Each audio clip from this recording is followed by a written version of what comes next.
스의 NLL을 지켜내지 못하면 우리 오늘 이런 회의도 이런 모임도 못 가질 수도 있습니다. 네. 대한민국 생존에 바로 직결되는 곳이 바로 이 지역 이 해협. 여기서 정말 철통과 같이 지켜고 빡빡하게 우리가 지켜야 되는데 허물 다 내주었습니다. 공중적대구역 얘기를 하면 더욱더 피통이 터집니다.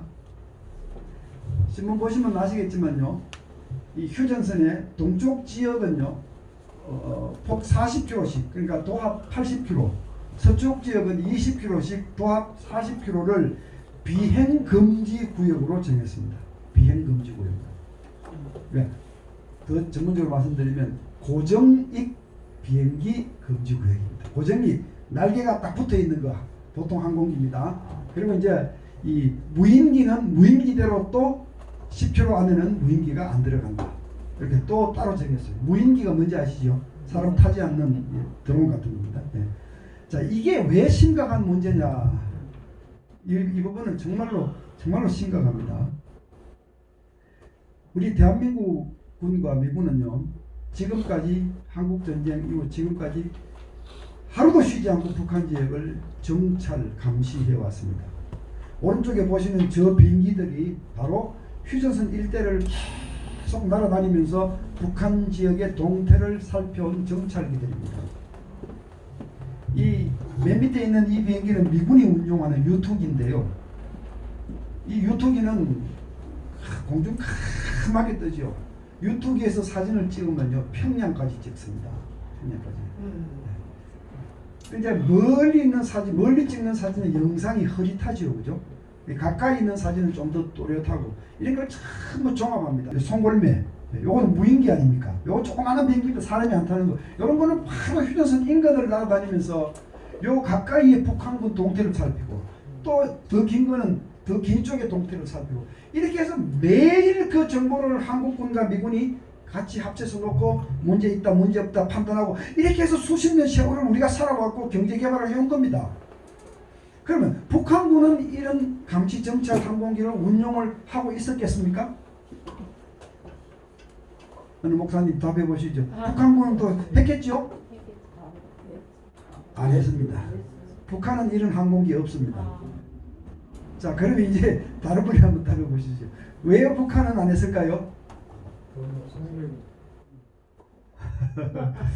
겉으로는 남조선 괴뢰 집단이 뭐 우리를 위협하느니 마느니 하지만 대한민국은 북침하지 못하는 나라라는 걸 너무너무 잘 알기 때문에 안 하는 겁니다. 안 하는 겁니다. 이거 우리만 하는 겁니다. 우리만. 예? 우리만 해온 겁니다. 자, 그런데 여기에 40km씩 뒤로 물러나라. 그래놓고 우리 국방부 하는 얘기가 양쪽의 덩거리 덩면적으로 약속했기 때문에 굉장히 공평하게 되었다. 이렇게 얘기를 했어요. 제가 화가 나가지고 공평하기는 개나발이 공평하냐. 어? 그 제가 이런 신뢰를 들었어요. 정상적인 시민과 강도가 참 운명의 장난으로 이웃을 하고 수십 년을 살았는데 그 강도한테 이미 여러 번 당했어요. 도둑질을 당했어요. 그래서 이 시민은 자기 집 앞에 CCTV도 달고 뭐 이렇게 방어망들을 이렇게 달았어요. 감시장치 달았어요. 그랬더니만 어느 날 강도가 와서 니캉 내캉 우리 다 공정하게 CCTV 같이 안 달기로 하자. 이게 공정한 거예요?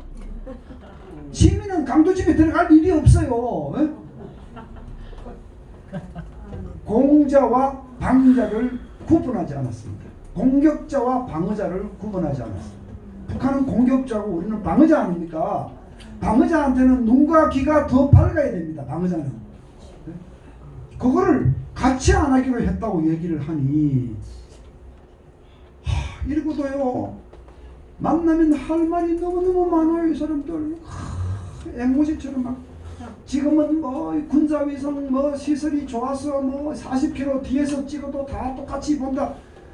똑같기는 뭐가 똑같아. 40km 뒤에서 찍으면 영상이 흐릿해서 정보 가치가 뚝 떨어지는데. 그리고 뭐 무인기 그거 뭐 없어도 문제없다. 문제가 왜 없어요? 무인기가 뭐 하는 건데요? 바로 전선 지방에 있는 북한 방사포들, 서울을 위협하는 그 방사포들, 이거 동태를 계속 보고 표적을 계속 우리 군에 알려주는 건 표적을 알린다는 게 타켓을 알려주는 겁니다. 자리를. 그거는 만약에 지금 이 순간에 저 방사포가 우리 수도 서울을 향해서 불을 뿜으면 그 표식을 향해서 우리가 바로 반격을 했어요. 그걸 주저앉히는 거예요. 침묵을 지키도록 만드는 거예요. 그 일을 하는 것이 지금 무인기예요. 지금까지 해온 것이. 근데 무인기 여기 못하고 뒤로 나오면 식별 능력이 뚝 떨어져. 국회 발표한 자료를 보면 식별 가치가 타겟팅을 할 수 있을 만큼 식별을 하는 그 정보력이 40%가 감소한 걸로 나오잖아요. 국회 답변에서 그렇게 군에서 답변했습니다. 이런 짓거리를 해놓고 공정했다는 거죠. 공정. 이거는 북한군 입장에서 보면요, 나쁜 마음을 먹으면요, 남쪽을 기습 공격할 수 있는 길이 더 쉽게 열린 겁니다. 기습 공격하지 않기를 바라고 있지만 만약 한다면 종전보다 훨씬 더 쉽다. 어떤 사람도 이래, 우리가 이런 문제를 제기하니까 그러면 그거 뭐 방사포 때리는 거 이런 거는 그 가까이 뭐 없이 저 멀리서도 멀리 날아가는 미사일 가지고 때리면 되잖아요. 멀리는 비행기에 다른 미사일들이 있잖아요. 정밀 미사일들이 있습니다. 그거 가지고 때리면 된다. 이런 얘기를 하니까 정말 허파가 뒤집어지는 거지. 그 비행기가 달고 가는 공대지 정밀 미사일들은 그거 미사일 하나에 수십억, 수백억 하는 것들이에요. 그 숫자가 그렇게 많이 있는 것도 아니에요. 그 무기들은 더 깊이 있는 더 큰 표적을 때리기 위해서 우리 가지고 있는 거예요. 그걸 가지고 북한 포대를 잡으라는 거예요. 네? 돈이 어디 하늘에서 펑펑 쏟아집니까? 이게 이제 하늘을 이렇게 개판을 쳤고 땅에서도요. 이 GP라고 들어보셨죠? 휴전선에 있는 최전방 초소들. 이거를 남북한이 11개씩을 공정하게 같이 해체를 했습니다. 합의를 해가지고 11개씩을. 그런데 북한은 우리보다 한 3배 가까이 많거든요. 참 말이 안 되죠. 말이 안 되죠. 근데 이 얘기를 제기하면요 또 이럽니다. 여보 그 전쟁 요즘 사람이 하는 거 아니잖아요. 그게 장비 갖다 놓고 설치하면 다 되는 건데 뭘 그래. 또 이렇게 답을 해요. 우리가 또 이렇게 답을 합니다. 북한이 EMP 폭탄 터뜨리면 그 장비들 일시에 다 먹통되는데 역시 사람의 역할이 필요할 때가 많다. 그래서 기본적인 병력은 지켜야 한다. 그러니까 이런 논쟁이 지금도 진행되고 있어요. 시간이 너무 많을 것 같아서 제가 요 말씀만 드릴게요. 만약에 앞으로도 덩거리 우리 남북한이 평화를 위해서 40km씩 그냥 군사력을 뒤로 물리자. 덩거리 같은 지역 같은 거리로 물리는 거니까 굉장히 공평하지 않느냐. 이렇게 해서 북한이 그거 제안하면 아마 이 정부 같으면 좋다고 또 수락할 거예요. 그렇게 되면 어떻게 되는지 아십니까? 우리는 그 발기가 바로 낭떠러집니다. 바로 낭떠러집니다. 판문점에서 평양까지 거리는요 160km. 판문점에서 서울까지 거리는 60km. 그러니까 40km씩 물리면요 우리는 한 발짝만 더 물러설 데가 없습니다. 그냥 낭떠러진 망국입니다. 망국. 쟤네들은 소위 전략적 여유 공간을 가지고 있고요.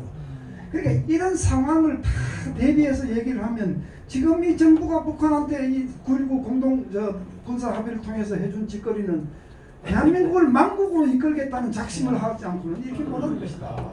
네. 그래서 국방장관 2사람을 고발을 한 겁니다.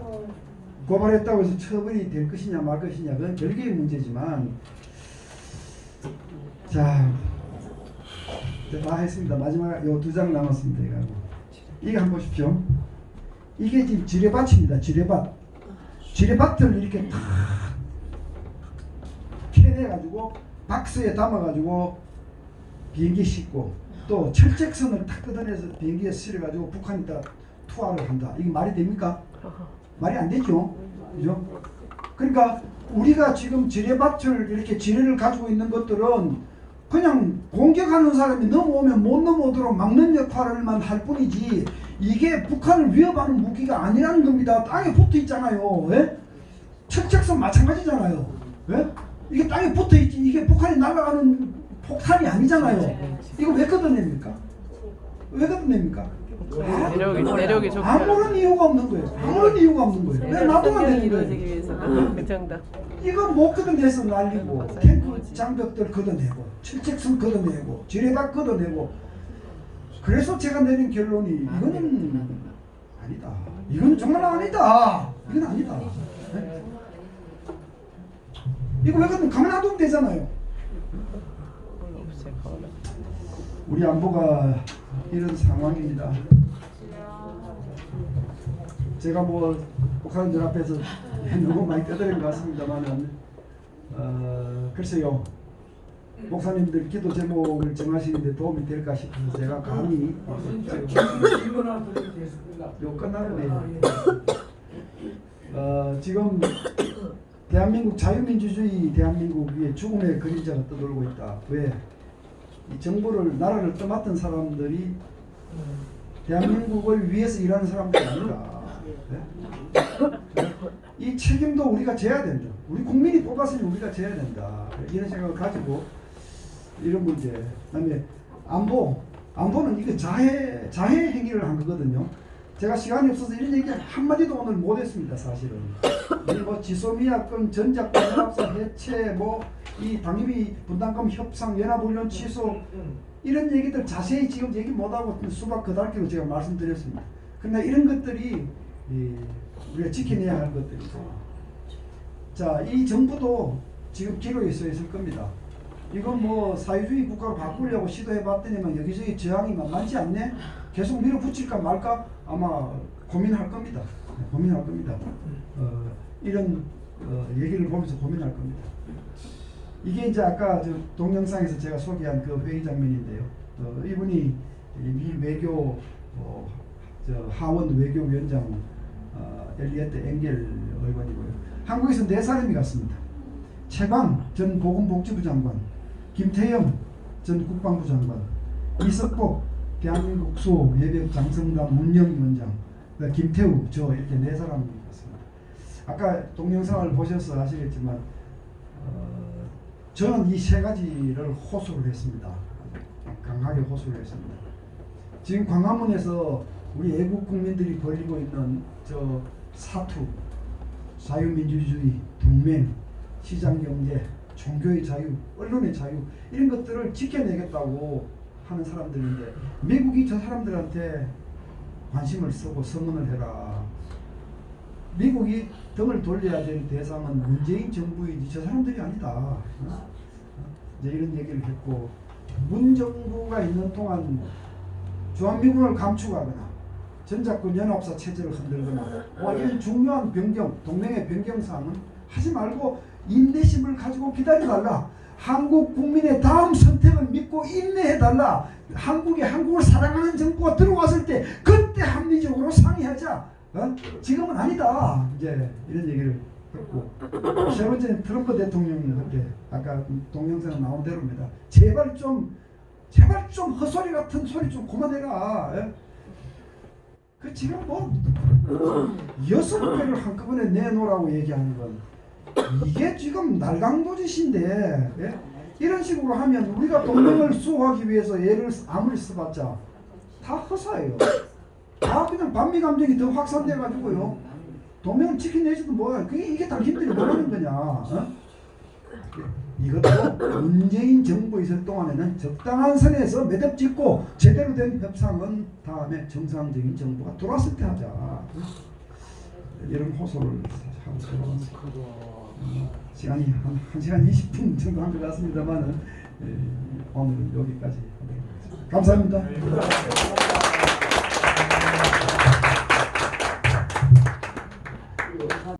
아까 여러 가지 좀 자세한 것도 많이 보시고 한번 다음에 한번 더 모시기를 바라면 큰 박수 한번 부탁드립니다.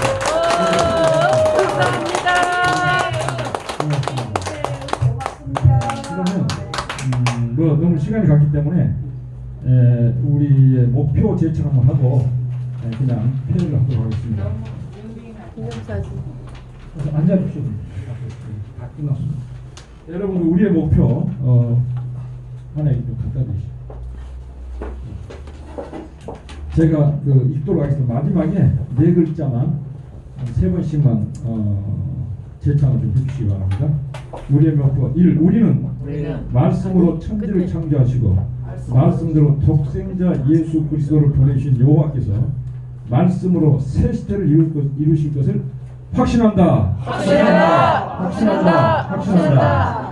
이 우리는 말씀대로 멸공북진 통일되어 북한 악의 정권을 무너뜨리고 북한 농포를 해방시킬 것을 확신하고 끝까지 사상적으로 싸워나갈 것을 결의한다. 자, 우리는 하나님의 말씀을 사상과 중심으로 삼고 유물론 공산주의 사상은 마귀로부터 온 사상이라는 것을 분명히 알고 공산주의 사상이 이 땅에서 완전히 없어질 때까지 끝까지 싸워나갈 것을 하나님 앞에 맹세한다. 이것으로서 2부 강연을 귀한 강사를 모시고 은혜 가운데 진행했습니다. 이것으로서 마치도록 하겠습니다. 감사합니다.